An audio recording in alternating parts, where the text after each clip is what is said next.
สวัสดีค่ะสวัสดีทุกท่านเนาะค่ะกลับมาพบมาพอกับเจตาพารวยคือเก่าค่ะในทางช่อง YouTube คลิปนี้เจตาก็จะวางแนวทางลาวพัฒนาค่ะจะเป็นของวันพุธวันที่18เนาะค่ะลาวพัฒนาออก2 ทุ่มครึ่งเห็นอยู่นี่ประวัติเจตาพารวยเด้อค่ะกลับมาแล้วค่ะเจตาหลายงวดเนาะหลุดไปมาแล้วค่ะ5115บนลาวพัฒนาวันที่16ออกค่ะ315 3ตัวบน63ล่างเจตาเข้าไปหา1เนาะค่ะลาวออก1หาออกเข้าตัวกลับเนาะพี่น้องวิ่งลูดเข้าหาตัวเดียวมาตัวกลับ2เข้า2ตัวเนาะค่ะ2ตัวบนวันที่13ก็ไปตะลูดพี่น้องวิ่งลูดก็ถือว่าเดินอยู่2 งวดเนาะของเจตาเดิน2 งวดอยู่แต่จับคู่เข้างวดเดียวประวัติ2 งวดจับคู่เข้า1 งวดเนาะค่ะของเจตาพารวย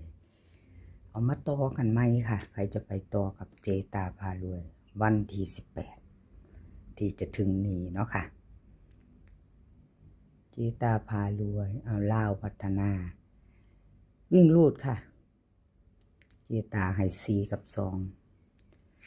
กับ2ตัว4 หางค่ะ42 41 21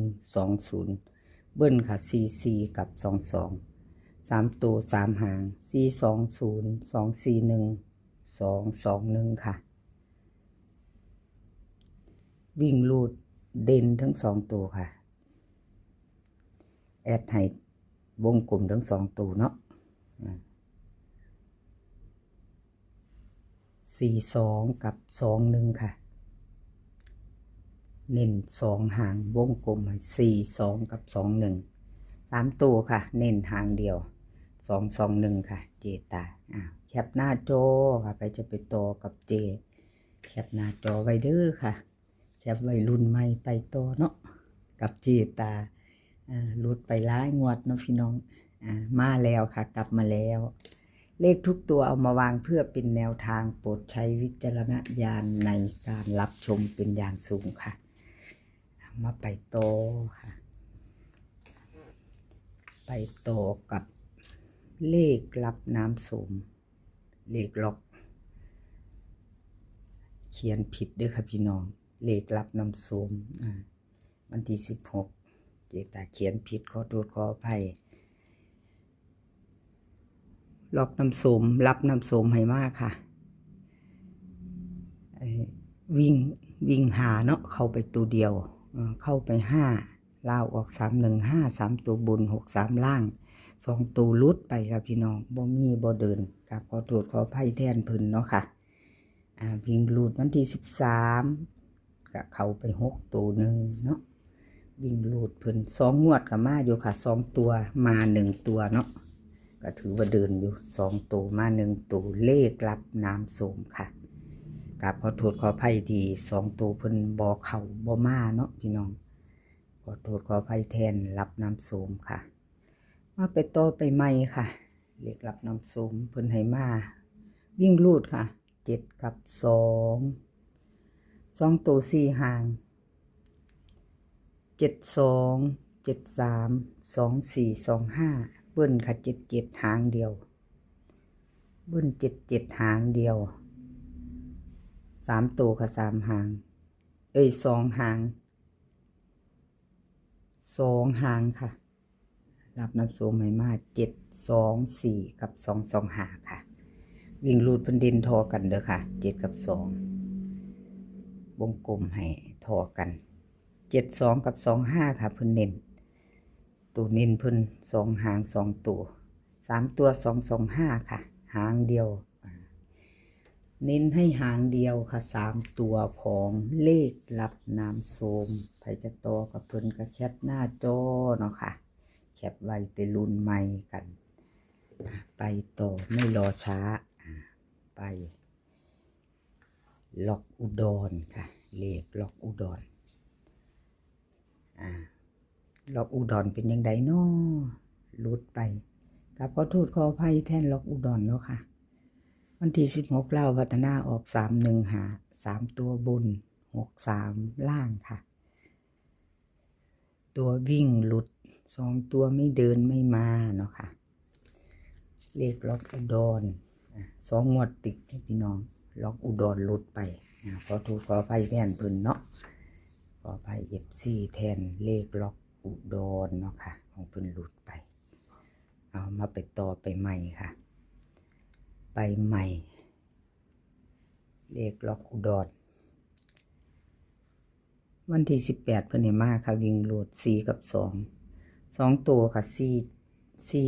2ตัว4หาง47 46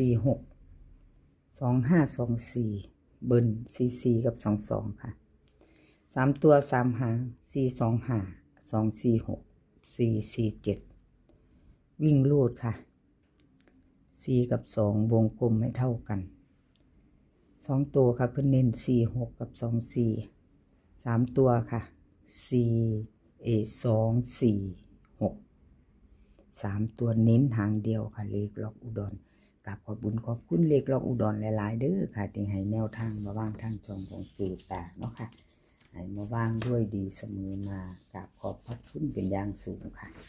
แคปหน้าจอค่ะใครจะไปต่อกับเลขล็อกอุดรแคปหน้าจอเราไปลุ้นไม้เนาะค่ะไปไม้วันพุธ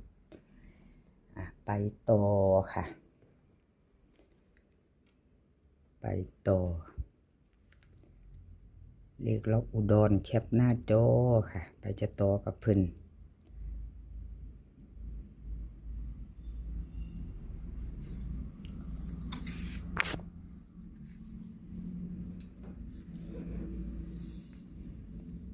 ชอชัยชาญค่ะ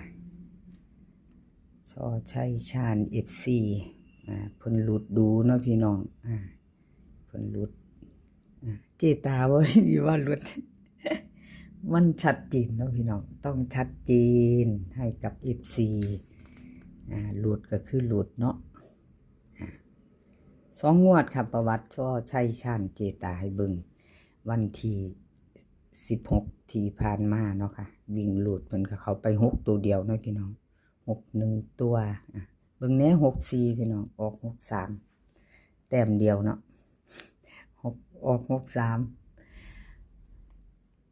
ช่อชัยชาญให้64วันที่16ลาวออก315ค่ะ3ตัวบน63ล่างของชอชัยชาญหลุดไป2ตัวเนาะค่ะหลุดไปเบิ่งแล้วหลุด2ตัวหลุดค่ะแต่เพิ่นก็เข้าไปอยู่เนาะค่ะ63ที่ผ่านมาวิ่งรูดเนาะค่ะชอชัยชาญก็ถือว่าเดินอยู่ก็ยังเดินอยู่ถึง2 งวดเนาะพี่น้อง FC พิจารณากันเขาตะวิ่งรูด2 งวดติดอยู่จับคู่ว่าเขา2ตัวเนาะ2 งวดหลุดไปชอชัยชาญเจตาเป็นกำลังแรงใจให้เด้อค่ะบ่เป็นหยังเนาะกับขอบคุญขอบคุณสำหรับแนวทางที่ให้มาว่างตลอดเนาะค่ะด้วยดีเสมอมาเอาแล้วพัฒนาวันที่18ชอชัยชาญให้มาค่ะวิ่งหลุดเพิ่นให้5กับ2ตัว4หาง58 59 2524ค่ะเบิ่น55กับ22 3ตัวเน้น3หาง3ตัวให้มา3หาง258 524 559ค่ะวิ่งลูดเพิ่นเด่น5กับ2ทอกันค่ะวงกลม2ตัวเน้น2หาง58กับ25 3ตัวเน้น2หาง258กับ524ค่ะชอชัยชาญใครจะตามต่อก็แคปหน้าจอเนาะค่ะแคปไว้ไปลุ้นกันใหม่เป็นวันพุธเนาะพี่น้องFC ชอชัยชาญใครจะตามต่อก็แคปไว้ค่ะพิจารณาใหม่แนวทางใหม่มือใหม่ของเพิ่นเนาะคลิปนี้ขอพี่น้องโชคดีกับลาวพัฒนาค่ะเป็นวันพุธโชคดีกันทุกคนมื้อนี้ก็ขอให้มีความสุขค่ะขอให้สุขภาพร่างกายแข็งแรงเดินทางไปไสก็ขอให้ปลอดภัยค่ะเดินทางไปขอให้มีโชคกลับมาขอให้มีชัยคลิปหน้าพอกันใหม่ คลิปนี้ก็สวัสดีค่ะ